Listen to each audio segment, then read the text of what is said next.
A young organizer trusted power and watched it steal his dream. But when corruption tried to bury him, he turned the streets into a megaphone. Welcome to The Fallout Zone. I'm Rami, 23. By day, I steam milk and write schedules on a chalkboard. By night, I chase a promise I made to my kid brother the day he came home with a suspension slip and a stare that said, "No one sees me." I told him I would build a map for kids like him, a mentorship program that didn't wait for permission to care. I started small. Surveys passed out at church fish fries, after-school gym runs, barbershop Saturdays. I asked what would actually help. Rides to interviews, tutors who didn't talk down, paid stipends so kids could afford to show up. I compiled every answer, color-coded data, drafted a plan. Real mentors, real metrics, real results. Then the council member appeared, perfect haircut, practiced warmth. He said my plan was exactly what our district needs. Funding, staff, a pilot. He promised it all. He shook my hand and said my name into a camera. I believed him.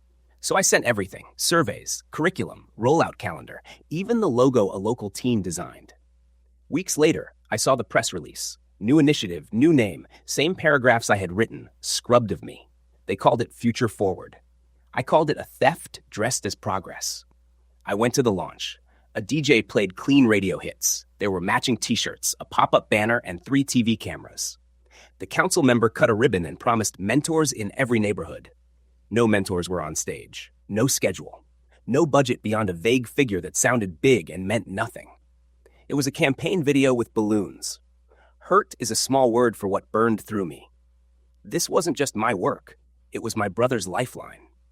I emailed, called, offered to help fix the rollout. The replies slowed, got polite, then ended. A clerk I knew from the cafe whispered, "Your name's off the list." It landed like a gavel. So I stopped knocking on their door and opened my own. We launched with what we had: 4 volunteers, 2 folding tables, and a mural wall on Ashen 5th. Barbers offered free cuts for any kid who brought a report card. A retired math teacher set up a grade rescue table. A mechanic ran Saturday first job boot camps in the shop bay between oil changes. We filmed everything and posted receipts, attendance, mentor hours, before and after grades. No speeches, just evidence. The city noticed.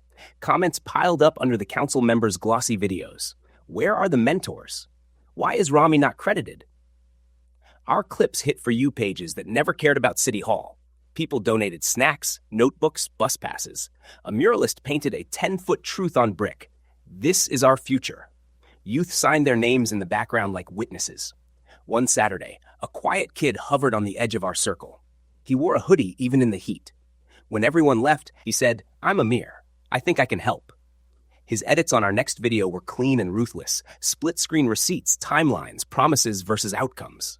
After we posted, he stayed behind, eyes on the mural. "He's my father," he said finally. "We don't talk, but people deserve to know." I didn't ask for secrets. Amir offered facts. He clipped public speeches where the council member promised paid mentors next month against our signups, turning kids away because we couldn't pay more staff. He juxtaposed their press day with our crowded tables and the spreadsheet that tracked every hour served. He overlaid timestamps. Our draft sent in April. Their banner printed in May. 0 hires by June. We never crossed a line. We just told the truth loudly enough to hear. The video detonated. Teachers shared it. Pastors texted it to congregations. Parents forwarded it to group chats with captions like, "This is the real program." Reporters called. The council member called us misinformed. We posted another round of receipts. Election night came with drizzle and cardboard pizza boxes. We projected the returns on the mural wall.